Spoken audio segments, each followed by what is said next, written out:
Mi turno en la estación meteorológica comenzó el 27 de enero de 2024.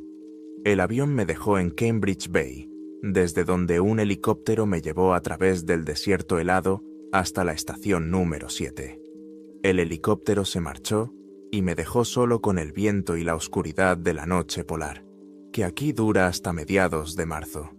La estación era un enorme bloque metálico sobre pilotes clavados profundamente en el permafrost. 4 módulos habitables estaban conectados por pasillos con la sala de trabajo principal. Me pasó el relevo un técnico llamado Leonard Hawk, que estaba terminando su turno de 6 meses. Tenía ojeras, un tic nervioso en el párpado derecho, y las manos le temblaban cuando sostenía la taza de café. Leonard me mostró la sala de radio, donde había equipos de los años 70. Los dispositivos militares canadienses seguían funcionando a la perfección, aunque las carcasas metálicas estaban oxidadas por el aire salino. Me explicó que había que tomar datos meteorológicos cada 6 horas y transmitirlos a Yellowknife a través de un canal protegido. Rutina. Estaba acostumbrado a la rutina. Leonard terminó la instrucción al atardecer. Dijo que el helicóptero lo recogería por la mañana. Nos sentamos en la sala común y tomamos café instantáneo. Leonard miró por la ventana hacia la oscuridad. Me dijo que allí era muy tranquilo. Demasiado tranquilo para un lugar así.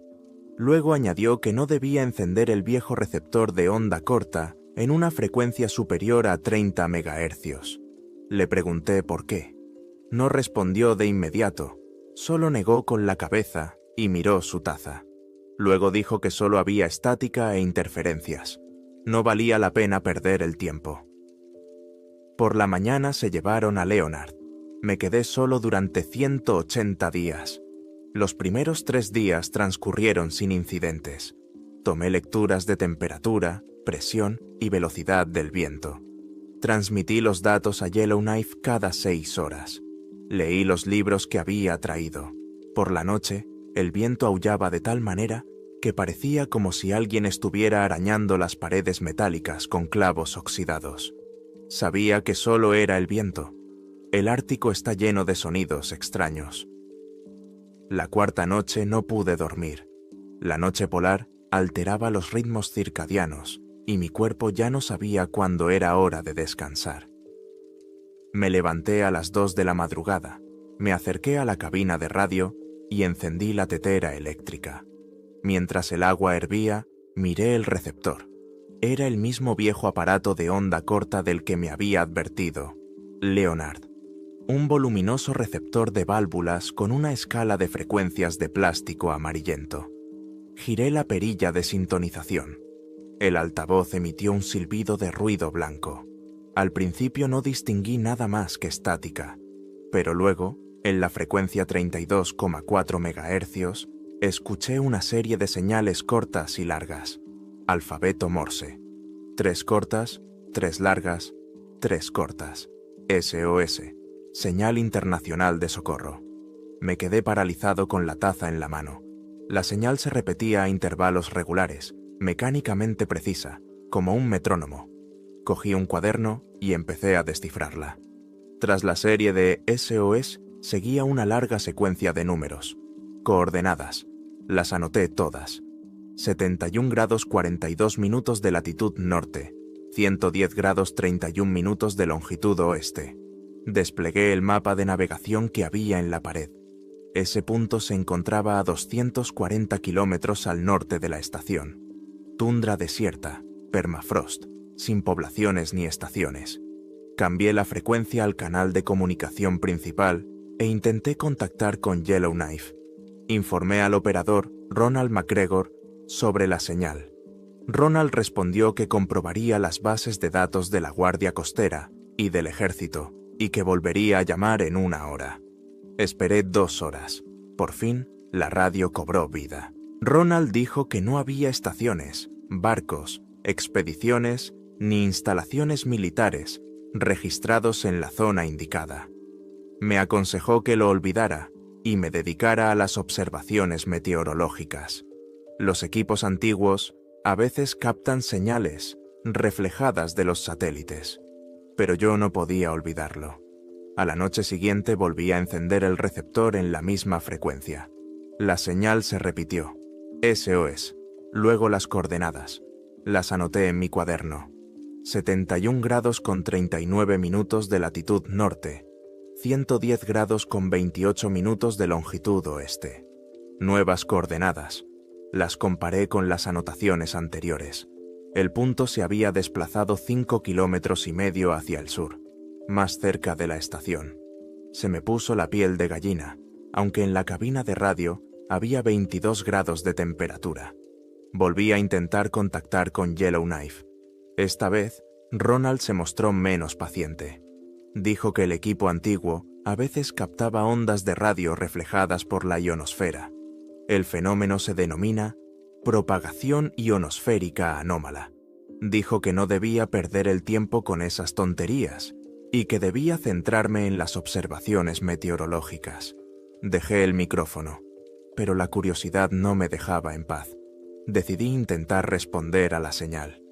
La tercera noche, sintonicé el transmisor a una frecuencia de 32,4 MHz y pulsé el botón de transmisión. Pronuncié el mensaje de identificación estándar. Estación meteorológica número 7, Cambridge Bay. Indicativo, Víctor Alfa, 70. En comunicación. Se requiere identificación de la fuente de la señal. Solté el botón.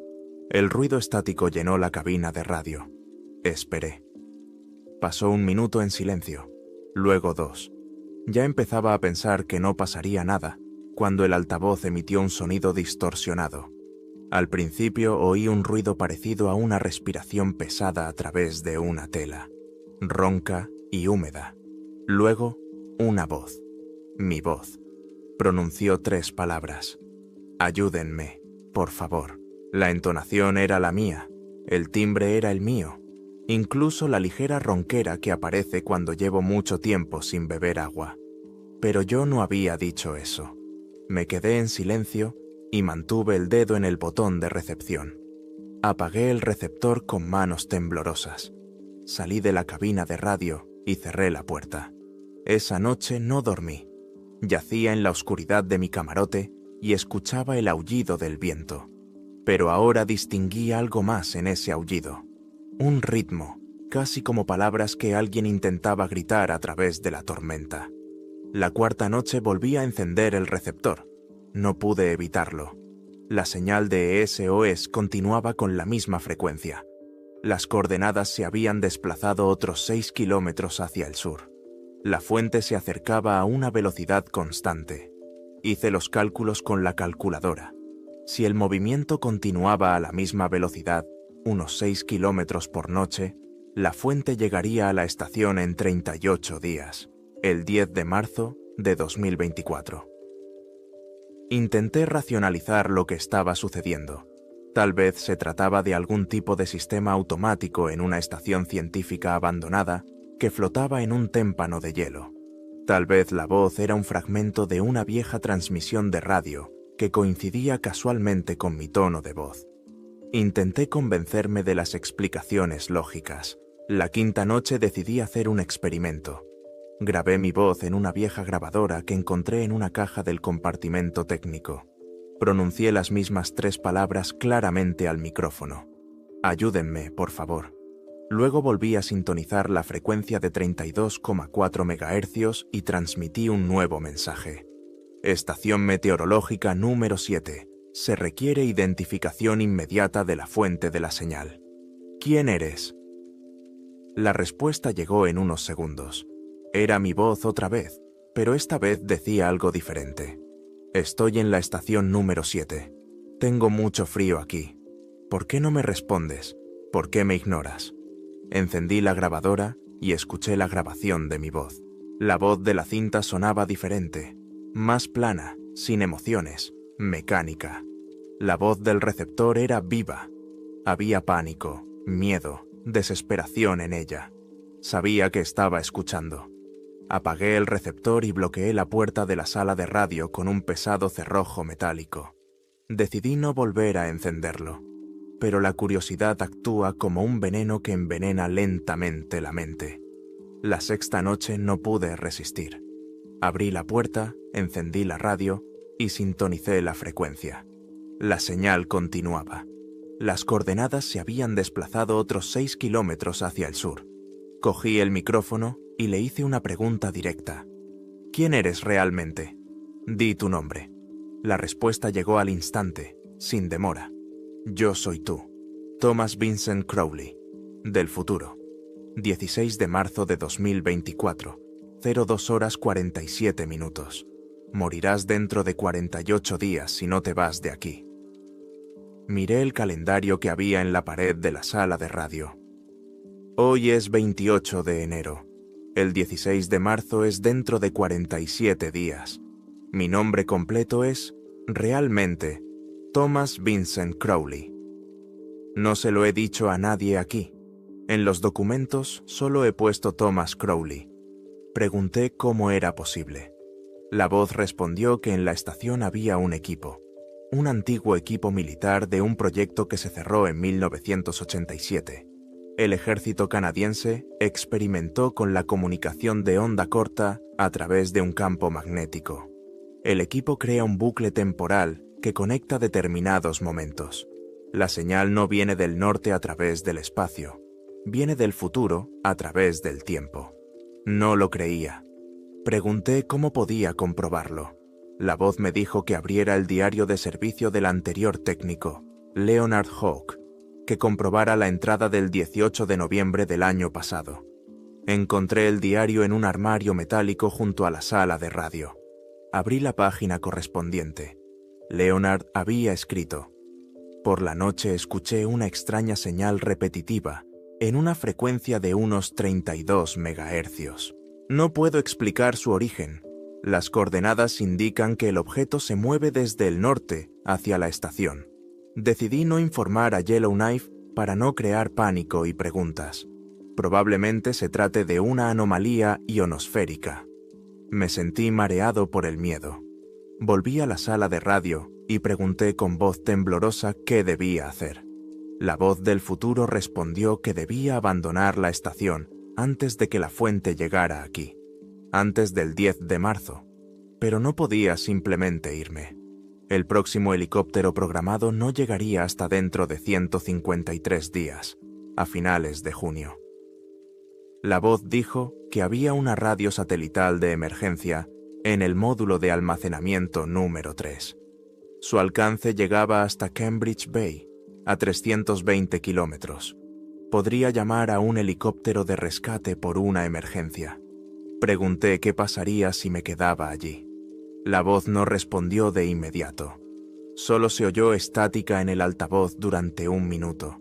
Luego dijo lentamente: la encontrarás, a la mujer de hielo.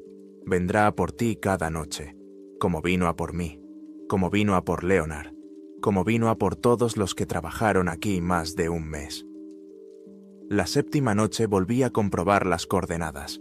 La fuente estaba a 220 kilómetros de la estación. Cada noche se acercaba 5 o 6 kilómetros. Encontré una radio satelital de emergencia en el almacén número 3, debajo de una lona. Las baterías estaban completamente cargadas. Intenté contactar con el servicio de emergencia de Cambridge Bay. Al otro lado respondió un operador llamado James Collins. Le expliqué la situación de la forma más racional posible. La extraña señal, las coordenadas, la voz. James se quedó en silencio durante unos segundos. Luego dijo que las condiciones meteorológicas no permitían enviar un helicóptero antes de 3 semanas. Una tormenta se acercaba desde el noroeste y cubriría toda la región.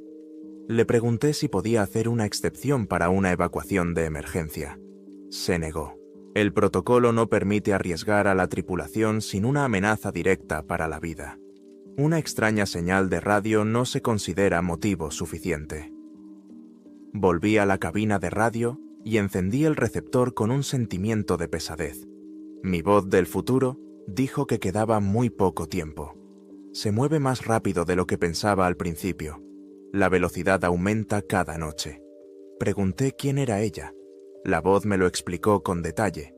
En 1976 se llevaron a cabo aquí experimentos secretos, un proyecto militar canadiense para estudiar las comunicaciones de onda corta en latitudes altas. El campo magnético de la Tierra en las regiones árticas crea condiciones para efectos radioeléctricos inusuales. Los científicos intentaron utilizar esto para comunicarse a grandes distancias sin satélites. El experimento fracasó estrepitosamente, o pareció fracasar. Descubrieron algo extraño, algo que existe entre puntos temporales. Se infiltró en el equipo a través del campo electromagnético. Comenzó a cazar al personal. La primera víctima fue un técnico llamado Robert Mackenzie. Lo encontraron congelado a 3 kilómetros de la estación en febrero de 1978. La versión oficial fue un ataque al corazón y hipotermia, pero en su diario había anotaciones sobre una voz que lo llamaba por su nombre cada noche, sobre la sombra de una mujer que se movía contra el viento y aparecía en las ventanas. El proyecto se cerró en 1987 tras 4 muertes. El equipo se precintó en el sótano técnico, pero la conexión a través del tiempo permaneció activa. Todos los técnicos que llevan más de 3 semanas trabajando aquí empiezan a oír la señal. Algunos se marchan a tiempo gracias a la evacuación de emergencia. Otros se quedan e intentan entenderlo. Los encuentran muertos, o nunca los encuentran. La octava noche, las coordenadas indicaban que la fuente estaba a 190 kilómetros. No dormí en toda la noche. Me senté en la sala de radio y escuché mi voz del futuro. Me contaba detalles de mi propia vida que no le había contado a nadie. El nombre de mi primer perro, Rex. La cicatriz en el antebrazo izquierdo por una quemadura con agua, hirviendo a los 8 años. El nombre de la chica, Emily Harper, con la que salí hace 2 años. Realmente era yo. Pero, ¿cómo es eso físicamente posible? La voz lo explicó desde un punto de vista técnico. El tiempo no es lineal en presencia de una anomalía. Crea bucles, nudos, puntos de intersección. Me encuentro en uno de esos bucles temporales. Mi yo futuro intenta advertir a mi yo pasado a través de la radio, pero nunca funciona, porque siempre me quedo en la estación. Siempre intento comprender y descifrar el enigma, y siempre muero el 16 de marzo. Pregunté con voz temblorosa si había alguna forma de romper ese bucle. La voz dijo que había una manera. Hay que destruir físicamente el equipo del sótano técnico. Entonces, la conexión temporal se romperá para siempre. La anomalía perderá su ancla en este tiempo y espacio. Pero para ello, hay que encontrar el laboratorio sellado. Se encuentra debajo de la estación, en el sótano técnico. Se accede a él a través de una trampilla metálica en el suelo del módulo de almacenamiento número 2. La novena noche bajé al módulo de almacenamiento número 2 con una linterna. Encontré la trampilla bajo una pila de viejas cajas de conservas. La abrí con gran esfuerzo. Abajo había una escalera metálica que conducía a la oscuridad del sótano. Cogí una linterna potente y bajé lentamente por los escalones chirriantes. El laboratorio era pequeño, 3 habitaciones con banderas canadienses descoloridas en las paredes. En el centro de la sala principal había una máquina de destino desconocido, un bloque metálico macizo con gruesos cables que conducían al suelo de hormigón. En el panel de control parpadeaba una luz roja con la inscripción «Activo». El equipo había estado funcionando todos estos años. Volví arriba y encendí el receptor en la cabina de radio. Pregunté con voz temblorosa cómo se podía apagar la máquina de forma segura. La voz respondió que había que cortar el cable principal de alimentación con unos alicates rojos, pero eso activaría el protocolo militar de destrucción de emergencia. Tendría exactamente 10 minutos para abandonar la estación y alejarme al menos 300 metros. Entonces, la máquina explotaría con una carga termita. Estaba diseñada para destruir todos los rastros del experimento secreto. Le pregunté por qué no lo había hecho antes. La voz respondió en voz baja. Lo hizo, pero la explosión lo mató. No tuvo tiempo de alejarse lo suficiente en 10 minutos. La tormenta bloqueó la salida. Ahora está atrapado en un bucle temporal, intentando corregir su error a través de la radio. La 10ª noche me di cuenta de que estaba atrapado. No podía destruir el equipo porque eso me mataría. No podía abandonar la estación porque el helicóptero no volaría con la tormenta. No podía simplemente esperar porque la fuente se acercaba cada noche. Las coordenadas indicaban que estaba a 174 kilómetros de la estación. Le pregunté a la voz del futuro si había otra manera. Se quedó en silencio durante un largo rato. Luego dijo que había una opción. Podía intentar encontrarla a mitad de camino.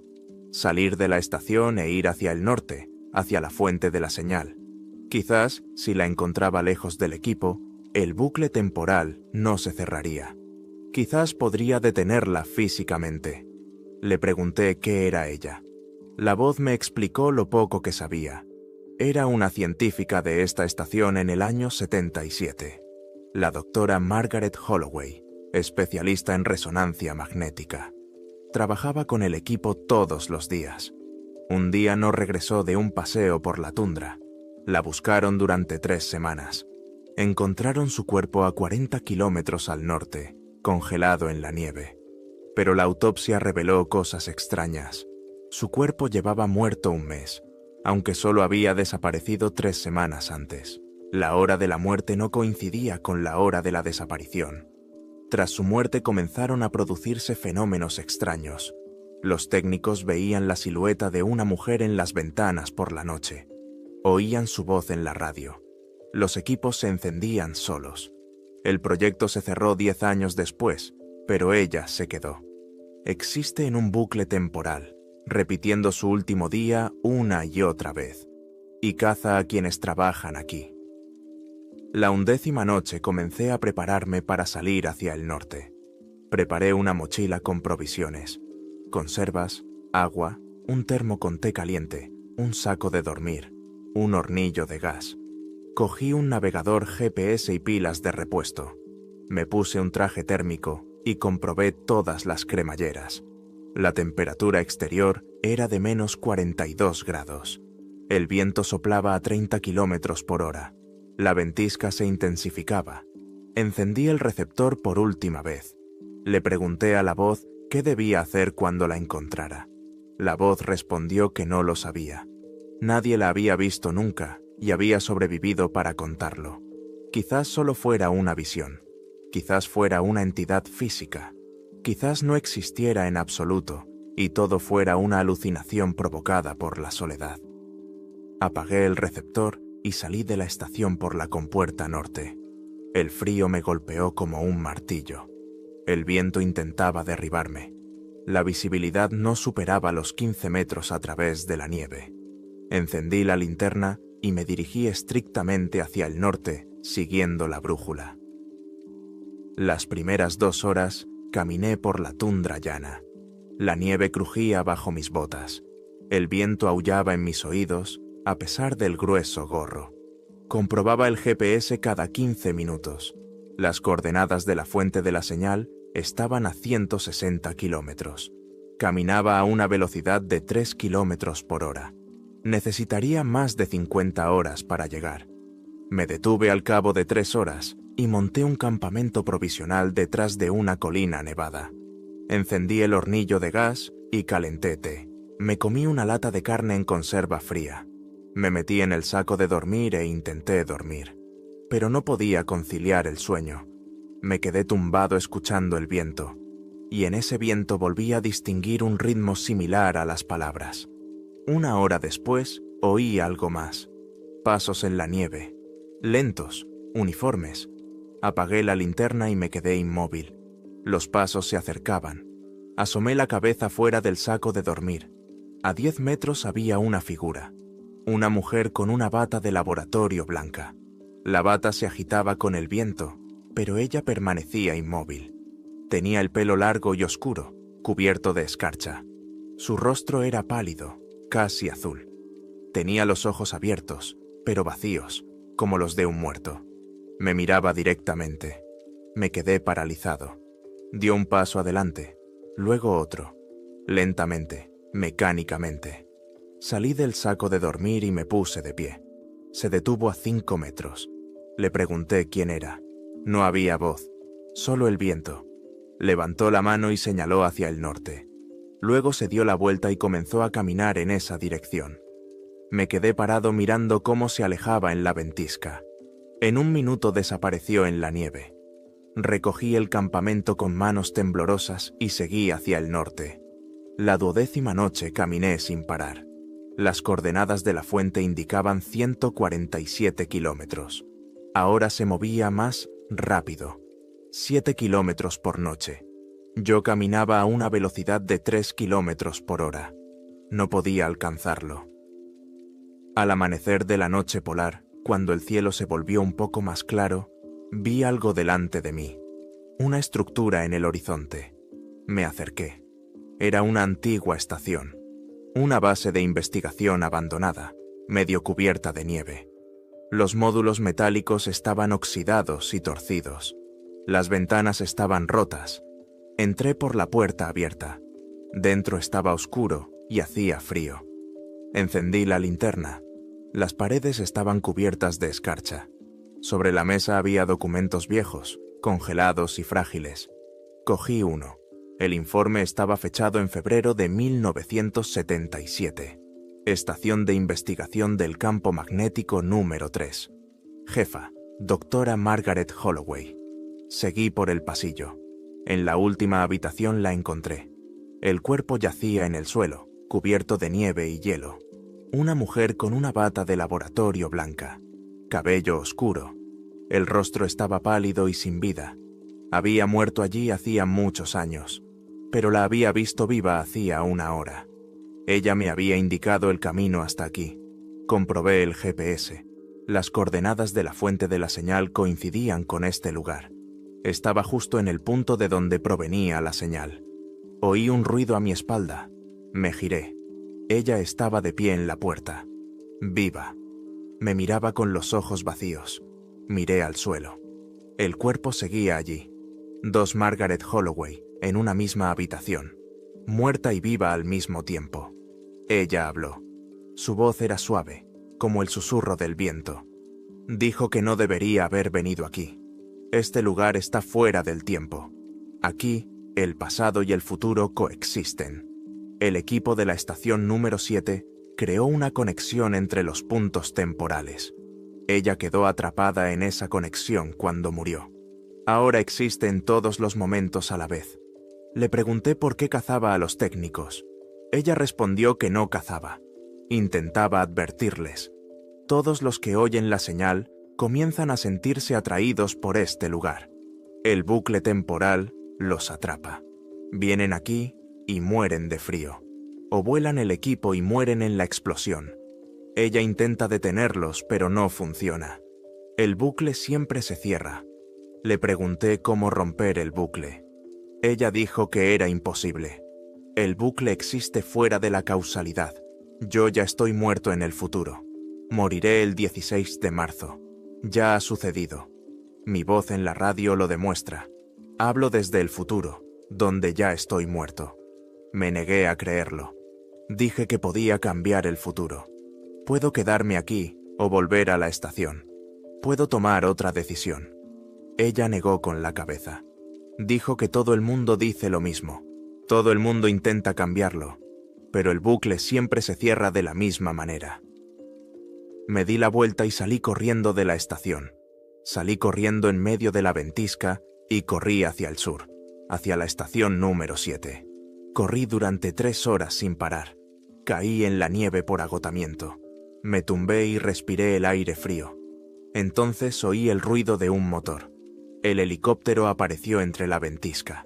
Se detuvo sobre mí y comenzó a descender. Se abrió la puerta.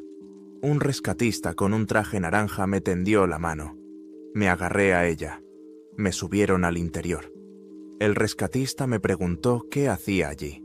Le expliqué lo de la estación número 7, la señal, Margaret Holloway. Se quedó callado. Luego dijo que la estación número 7 había cerrado 3 días antes. Cierre de emergencia. Todos los técnicos habían sido evacuados. Le pregunté qué día era hoy. Me respondió, 16 de marzo de 2024. Me quedé en silencio. Había perdido la noción del tiempo. Pensaba que solo habían pasado 2 semanas, pero habían pasado 7. Llevaba 7 semanas en la tundra. ¿Cómo había sobrevivido? El helicóptero voló hacia el sur, hacia Cambridge Bay. Miré por la ventana el vacío blanco que se extendía debajo. Vi la estación número 7 a lo lejos. Estaba en llamas. El humo negro se elevaba hacia el cielo. El rescatista dijo que la estación había explotado 3 días antes. Se desconocía la causa. Un técnico había muerto. Thomas Vincent Crowley. Miré mis manos. Estaban pálidas y azules. Me toqué la cara. La piel estaba fría como el hielo. Miré al rescatista. Él miraba directamente a través de mí. No me veía. Lo entendí. Había muerto 3 días atrás en la estación número 7. Había hecho explotar el equipo y no había tenido tiempo de salir corriendo. Mi voz por radio era mi yo futuro tratando de advertir a mi yo pasado. Pero no funcionó. Fui al sótano de todos modos. Volé la máquina de todos modos. Morí de todos modos. Ahora existo en un bucle temporal, como Margaret Holloway. Estoy atrapado entre momentos. Veo el pasado y el futuro al mismo tiempo. Me veo a mí mismo llegando a la estación el 27 de enero. Me veo a mí mismo escuchando la señal la primera noche. Me veo a mí mismo bajando al sótano. E intento advertir. Emito una señal de SOS por radio. Hablo con mi voz, intentando detenerme. Pero no funciona. El bucle siempre se cierra de la misma manera. Siempre llego. Siempre escucho. Siempre muero. El helicóptero aterrizó en Cambridge Bay. Los rescatistas salieron. Yo me quedé dentro. Nadie me vio. Me levanté y salí por la puerta abierta. Caminé por las calles de la ciudad. La gente pasaba a través de mí. Era un fantasma. Regresé al norte. Recorrí 200 kilómetros por la tundra. El tiempo ya no importaba. Llegué a la estación abandonada donde murió Margaret Holloway. Ella estaba de pie en la entrada. Me hizo un gesto con la cabeza. Lo entendí. Ahora somos iguales, atrapados en el bucle, advirtiendo a los que vendrán después. Entré en la sala de radio de la estación. El equipo aún funcionaba. Encendí el transmisor. Sintonicé la frecuencia 32,4 MHz. Comencé a transmitir la señal. 3 cortos, 3 largos, 3 cortos, SOS. Luego las coordenadas de este lugar. Cada noche transmito las coordenadas.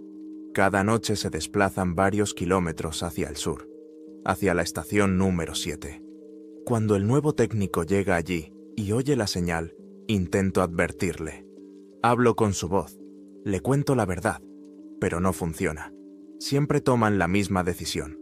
Siempre mueren, siempre se unen al bucle. Ahora es 23 de octubre de 2025. En la estación número 7 comienza a trabajar un nuevo técnico. Se llama Robert Evans.